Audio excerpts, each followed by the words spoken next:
What else has changed for you? What is sort of your perspective on where we're at right now and sort of what the differences are from when you first came in? I mean, I would say the biggest difference is, how do I put it? Say it. I'm gonna say it. No, that ain't the problem. I would say, what's the word I'm looking for? When I came in the league, I'll put it like this. When I came in the league, like Jason Kidd was starting for the Knicks. And Grant Hill and Kurt Thomas and Kenyon Martin, you know, it was like real older dudes in the league. I played with Jared Jeffries. He was 40 or 41 or something. Earl Watson was 40 when I played with him. I played with like real vets. And it was a lot of stuff that I learned about being a point guard or, you know, how to lead from Mo Williams and Earl Watson and Jared Jeffries. And they didn't even play, you know what I'm saying? Like it was just the way that they showed me how stuff had to be done. I had no choice but to respect the game. You know, I didn't have, the word I was looking for is entitlement.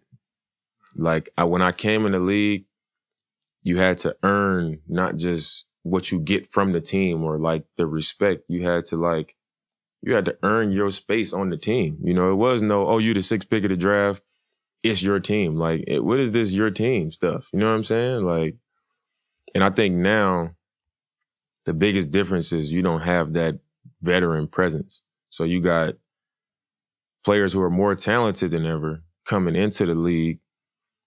They're getting picked, you know, 1, 2, 3, 4, 5. They're making more money than those picks ever made. So not only that, now you're giving them the keys to the franchise. There's nobody there to really let them know, like, you super talented, but like you got to earn stuff around here. You know what I mean? You got to earn your way. So they come in and everything is just given to them from the beginning. So that affects how they are, the way they play. Like, they play for themselves. They play for stats. They, you know, think that they're LeBron James when they make an all-star game or, you know what I'm saying? They get a max contract.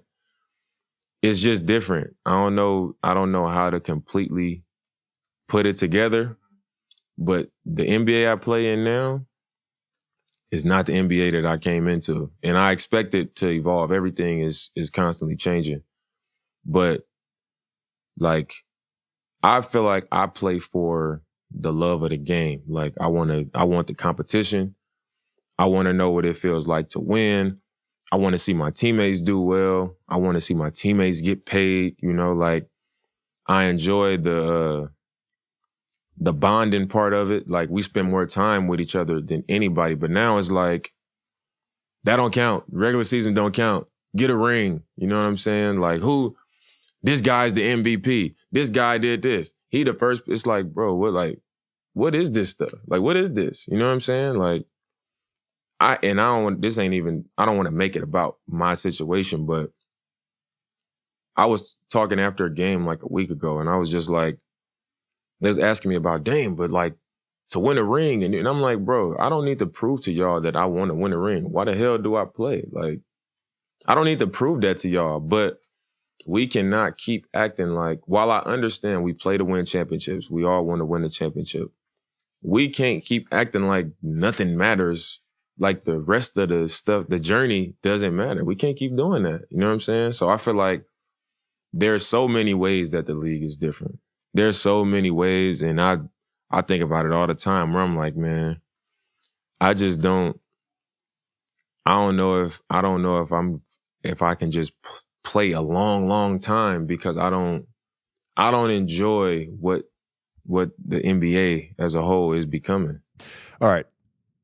I think you make some great points, and there's a couple things that I sort of want to unpack there. Yeah. So you're talking about two things here. Yeah. It's the culture within the NBA, and then there's the culture around the NBA and the discourse around the NBA. I actually want to go back in a second to the culture within the NBA, and your guy Nate, who we talked about recently on the podcast. I think his commentary on this on Twitter has been spot on. But since you brought it up, you've been asked a million times about not leaving, but I wanted to make an observation. And this is what I think gets lost a little bit in this discourse around ring culture and around players' careers and the decisions they make within their careers. Yeah. To me, it's what you want, what I want out of my career versus what other people want for you. Right. And regardless of what you decide to do, by the way, you're going to be criticized for it. I can give you multiple examples off the top of my head For sure. where someone couldn't win a ring and they go team up with another superstar, and when they win it, it gets discredited. So the discourse or around they go this, and don't win it, and now they look crazy. that also, and now they talk worse. You've had some quotes about that as well, and I always look. I think every time you've ever been asked about this, your thoughts around it are very insightful. They're very thoughtful, and I've always respected them. And the part about the journey is so huge. The thing for me has always been, and Jason and I talked about this yesterday, the thing for me has always been how poised and how calm and how seemingly unbothered you are by all the noise. How do you maintain a level of sanity within this discourse? Because I have a real life. Like, I think that's the best way to put it. Like, I don't live my life as Damian Lillard. Like, I go home, I play with my kids. Like, I play with my kids. I go to my mom's house. I hang out with my cousins. You know what I mean? Like, I have a life. I talk to my grandmother on the phone, and, you know, my uncle calls me and we talk on the phone all night about just regular stuff. You know what I'm saying? So, like, I have a life that's stable and is not based upon who I am as an NBA player. Like, I have real friends, you know, like my best friend comes to Portland and he works a job where, like, he can work from home, and he'll come stay with me for, you know, he's single, and he'll come stay for a few weeks. He'll book a one-way and we have a real friendship. So, like, I don't sit here and just think about I need to leave all the time. And I'm not sitting there watching TV and hearing everything they got to say, like, oh, I probably should do this, or I probably should do that. I'm like,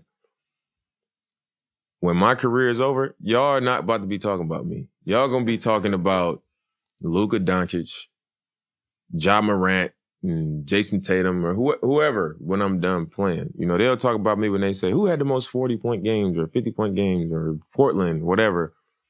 But, like, why am I going to be sitting here overly concerned with everything that every person has to say about me when they don't know my life? Like, they don't think about me when they get off of that camera, you know? Like, and when I'm done playing, they won't think about me. Like, they don't think about you. No. You know what I'm saying? No, they think about me in other ways, but yeah. I'm just saying, they don't think about you. They don't think about Michael Jordan. So why they gonna be thinking about me? So why would I be concerned with it? We hope you had fun with us today. We hope you laughed. We hope you had fun with us today. If you haven't already, please hit that subscribe button.